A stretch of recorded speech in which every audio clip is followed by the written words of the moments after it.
You know, there's a very known professor in New York City whose name I'll omit, and I always love mentioning his story because he struggled with faith for a long time, and he always talks to people about this.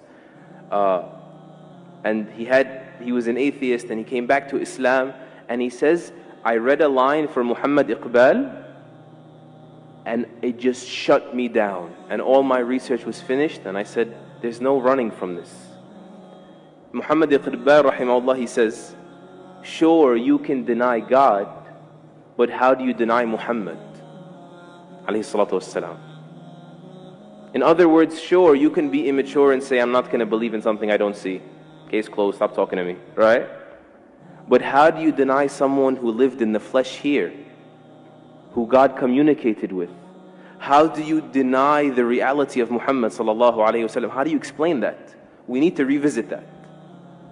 How does a man get born in a vicious environment, alayhi salatu wasalam, and he becomes this beautiful, soft, delicate, bashful, merciful person who was content when people couldn't even be patient, and was merciful when people couldn't even be just, and he was gentle with kittens, and he praised people for taking care of animals. And then on the battlefield, he's on the front lines, and the tough guy is the one that can stand by his side, or the brave person, more respectfully, because these are the Sahaba, right? Al-Bara and Ali, they say the tough one is someone that could come near him. He's on the front lines, alayhi salatu wassalam.